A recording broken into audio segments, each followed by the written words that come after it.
Okay, Parallax video tests. Something I noticed on YouTube was that their tool for improving stability, in other words, if your video is shaky, that it actually creates kind of a parallax effect because of the way it works. And I wanted to test that out in video. I've already done another video on images, and that one seemed pretty cool. But when I noticed the video thing, I've been wanting to come back down here to the park where I did those original tests. Now there happen to be kids here, and I don't want to get them in the pictures. I don't want to have to, I don't want their parents to be too upset. Of course, now with a 50-year-old man standing in the park with a bunch of kids, and he doesn't have a kid of his own with him, that may look a little weird. But that's what the point of these tests are.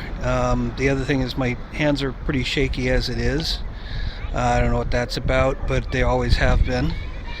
And I just wanted to see what this is going to look like. So here we go. Okay, so test number one. I'm going to stand relatively still, and I'm going to pan back and forth.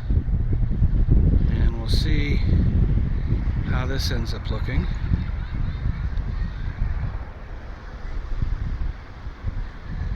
I don't really expect that to look like much.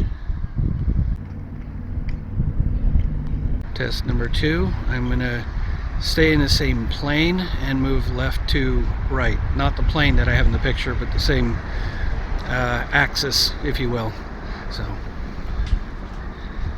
that's one way.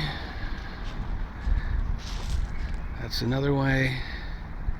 The trees in the background may be part of it.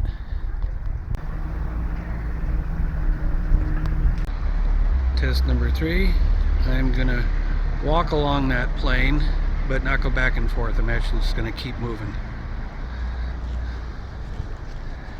This is basically a pan shot. Okay, so some kids have now jumped up on the plane, and I'm going to go ahead and let them play. I'll find something else in the park. I think I know where I'm going to go next. Okay, now I'm at the baseball field, and this one, unfortunately, there's somebody sitting on the bleachers, just a singular person, but I don't want to put people in the shot. I don't want to have to deal with permissions and all of that. So here we go. The first test was simply rotating back and forth, and there's a big old flagpole or light pole in a way, but here we go. I'm just pivoting my body. The camera's out from my body,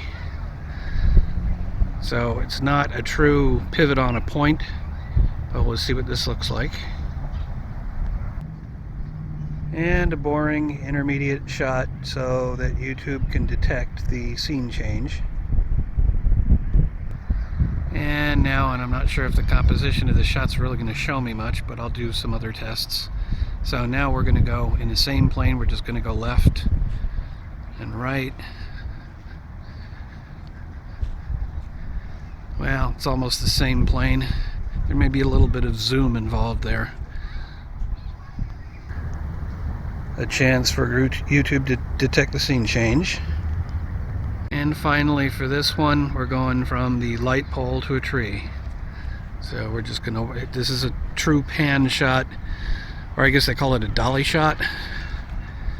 I just wanted to see what happens if I walk all the way across until the tree comes into the picture. There we go. More time to detect the scene change. And one more test on this. I want to do a zoom test. So I'm basically just going to walk up to the fence. Actually, there's a second person that's now showed up. A third person.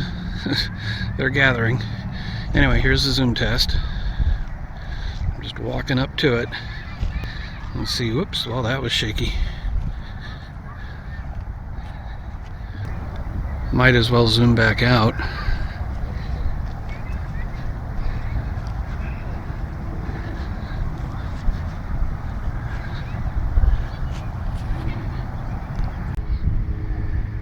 Now time for another scene change, and we're going to go to the next experiment. Well, I was going to shoot the gazebo, but just as I walked up to it, somebody else decided to go sit down there. So at this point, what I'm trying to do is another zoom shot, and this will be an extended shot while I talk. I don't think the people in the cars are going to mind so much seeing them go by, but I just kind of want to see what a zoom shot does if it actually picks up. Now I'm going to actually kind of move off to the side a little bit. See sort of a secondary gazebo there.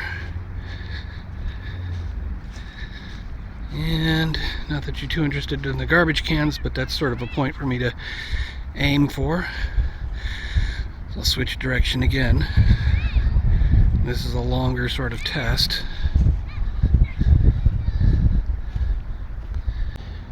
Now there was one other effect that I noticed when I was, this all comes from the video I shot of trying to straighten up a bush.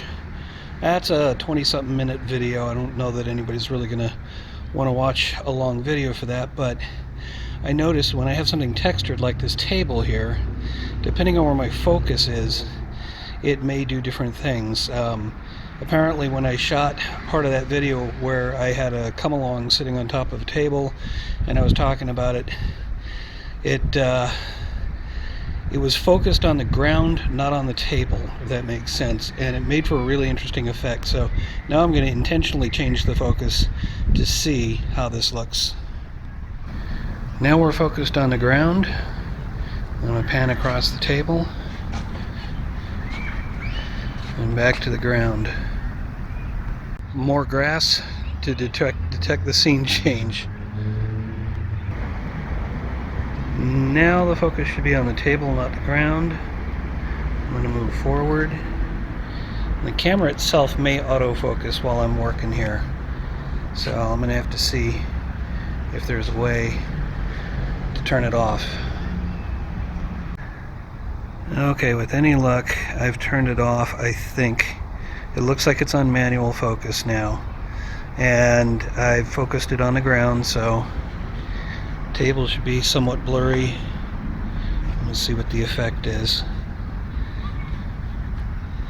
You gotta kind of keep going around to give it enough to work with.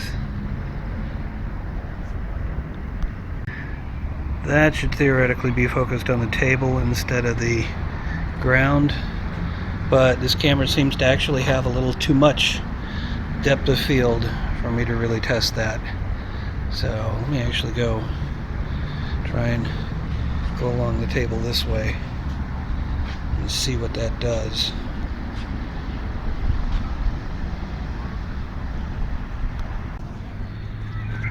Okay, well, that appears to now be in autofocus again, so I'm just going to do one more of these little tests. But that's pretty much it. I just wanted to try different things. If this works out, I'll try some other tests. Like I said, my hands are just sort of naturally shaky. I don't know what that's about, but it's always been that way. So I've taken advantage of the video stabilizer on YouTube a few times, but that last project with straightening up the bush or tree, depending on how you look at it, that particular project, there's some really interesting sort of 3D effects in it that were totally unintentional. But that wraps it up. Thanks for watching. Actually, I had one more thought. Most of my shots have been head on. This one's, I'd say, at about a 45-degree angle.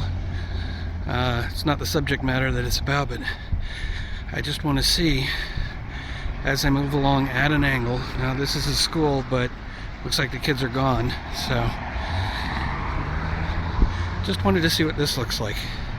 Again, thanks for watching. And if you like what you see, go ahead and subscribe. Or like it if you like it. Thanks again.